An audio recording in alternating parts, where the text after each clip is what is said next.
biar mereka buat selama-lamanya 50 tahun. Sekarang setakat ekonomi mereka sudah kuat. Bukan setakat ekonomi saja mereka sudah kuat, politik pun mereka sudah kuat. Kita sudah lemah politik, memang dah lemah politik dah pun, ekonomi memang dah lemah daripada dulu lagi. Sebab tu semalam saya sebut di surah Kemensah, saya kata kita boleh boikot, dan saya sokong sangat-sangat boikot barangan USA, barangan Yahudi. Tapi cuba kita tengok kehidupan dan penerimaan cara hidup Yahudi dalam kehidupan kita. Dah terlalu rapat. Satu, kita boleh boikot, tapi bila kita boikot, yang jadi mangsa balik siapa? Anak saudara kita yang kerja di kilang mereka. Anak saudara kita tu ada 5 anak. Kalau di boikot, kilang tutup, mereka nak makan apa? Pilihan untuk kerja di kilang Muslim tidak ada. Pilihan untuk bekerja di industri pembuatan yang dimiliki oleh orang-orang Islam tidak ada. Kalau kita boikot boleh, tetapi penyediaan tempat untuk menggantikan yang diboikot tu mesti ada.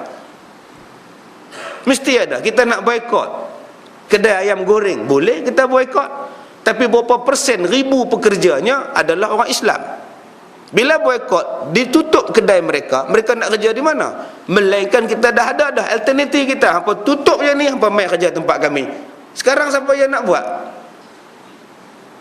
Kok ada orang Melayu kita buat satu je di Sungai Petani. Yang ni yang saya katakan tadi, ekonomi itu penting.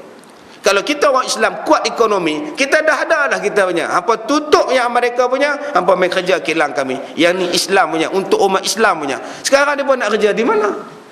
Mereka pun benci pada Amerika tu, mereka pun tak suka, tapi dia cari makan kami. Yang ni yang timbul masalah. Kita boikot, tapi alternatif untuk mereka kerja balik di mana? Itulah kecerdikan Al-Hakim Yahudi. Dia buka kilang di negara Islam, dia ambil pegawai-pegawai Islam, pekerja-pekerja pun Islam. Akhirnya bila dia buat satu-satu keganasan, umat Islam nak boikot di mana?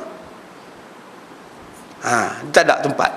Rasulullah dulu tidak. Sebelum dia boikot Yahudi, dia sudah ada asas. Untuk sahabat-sahabat dia, ingat, sehari Yahudi berniaga, sehari Islam berniaga, esok Yahudi berniaga, lusa Islam berniaga pula. Gile-gile, sehari buka sehari tutup, sehari buka sehari tutup. Nabi pesan, bila kamu berniaga orang Islam, kamu beli untuk stok 2 hari. Bila Yahudi berniaga, tak payah beli dah kedai Yahudi, sebab kamu dah ada stok yang semalam. Nanti orang Islam berniaga, kamu beli 2 hari punya stok. Hari keempat tak payah lagi beli daripada Yahudi, sebab stok hari ketiga masih ada. Kenapa Nabi boleh boikot Yahudi begitu hebat? Sebab umat Islam ada pilihan dia.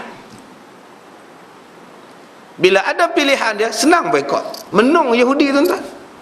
Sekarang ini Yahudi menguasai semua benda, kerana umat Islam tidak bersatu selama berpuluh-puluh tahun. Umat Islam kerja bercakap, berperang. Itulah yang Yahudi buat sebelum Nabi hijrah ke Madinah. Yahudi membuatkan orang-orang Arab di Madinah kerjanya bergaduh, bercakap, tak pernah aman. Bila umat Islam tidak pernah aman, bila orang Arab tak pernah aman, Yahudi dia masuk ekonomi, dia pegang ekonomi, sebab umat Islam sudah tidak ada masa untuk fikirkan ekonomi. Sebab kami fikir nak perang aja, kami fikir nak runtuhkan sana, kami fikir nak jatuhkan orang sana, kami fikir hanya nak kalahkan orang sana. Yahudi kata buat. Ini apa tinggal kat kami. Yang itu yang mereka buat. Di Malaysia pun teknik dan taktik itu sedang berjalan berpuluh tahun. Biar orang Melayu bergaduh sama-sama Melayu, biar orang Islam bergaduh sama-sama. Hampa bergaduh aja, hampa buat. Kami jaga ekonomi. Sekarang bila ekonomi dibuka sangat-sangat mantap, jadilah macam sekarang. Nak bercakap soal hudud, kami bantah. Langkah mayat kami dulu. Kita nak cakap apa? Kita turunkan harga minyak macam mana pun, barang takkan turun. Sebab apa? Mereka pegang. Ini yang saya katakan tadi, penyatuan ekonomi mesti ada. Bermula daripada pihak kerajaan sampai pihak bawahan.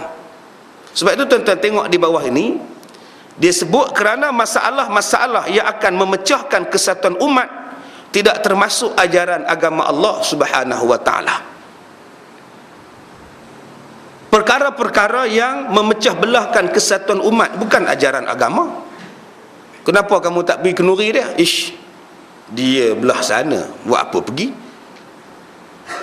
Kenapa kamu tak ziarah dia sakit? Dia tu karat gila, buat apa ke pergi? Ajaran siapa ni? Nabi, rumah Yahudi pun Nabi pergi. Yahudi buat kenduri, Rasulullah datang. Ada pembantu Rasulullah, bukan Islam. Pembantu Rasulullah bukan Islam. Nabi pergi jumpa dia masa dia nak mati. Nabi kata aslim. Nabi kata Islamlah kamu, Islamlah kamu. Sampai nak mati tu Nabi masih lagi ajak dia Islam. Pembantu Rasulullah, budak suruhan Nabi, bukan orang Islam. Tapi Nabi tetap pergi pada dia, Nabi tetap dakwah pada dia.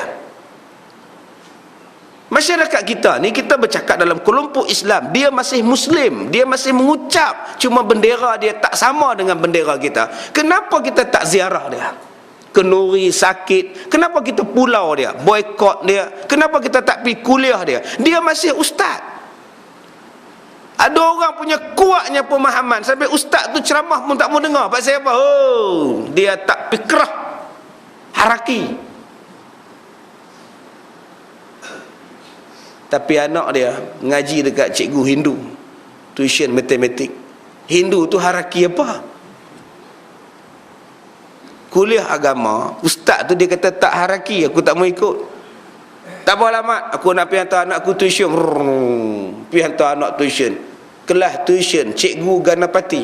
Ganapati tu agama apa? Fikrah haraki apa? Yang tu anak dia, anak hang 1 jam setengah duk mengadap Ganapati tu, betul ke dia ajar matematik? Hang boleh pergi dengar sekali tuition dah. Encik sila keluarnya, kelas sudah mau jalan, tolong keluar, kasih keluar. Tuan-tuan hantar 1,5 jam anak-anak pada tuition cikgu Hindu tu, betul ke dia ajar matematik? Kok dia selit benda lain? Main selit yoga ke apa ke? Kita tak tahu. Tetapi ustaz yang mengajar di tempat kita, walaupun dia bukan haraki, dia ada mikrofon untuk bercakap, dia ada kitab untuk tuan-tuan rujuk. Tak betul, tuan-tuan boleh tegak dah. Kita boleh pilih betul ataupun tidak, tapi kerana tak haraki, kita tolak ilmu dia. Yang ni yang jadi berpecah kita, tuan-tuan. Saya berjalan seluruh Malaysia berceramah ni dah 19 tahun, tuan-tuan.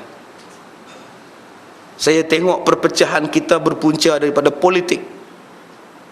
Orang Cina makin rapat, orang Melayu makin jauh dan renggang, hanya kerana perbezaan pahaman. Cubalah tadi saya kata, ada tuan-tuan yang jadi bata, tuan-tuan kekal jadi bata. Ada orang yang kerjanya jadi simen, kekal jadi simen. Bersatu atas nama Islam, kuatlah.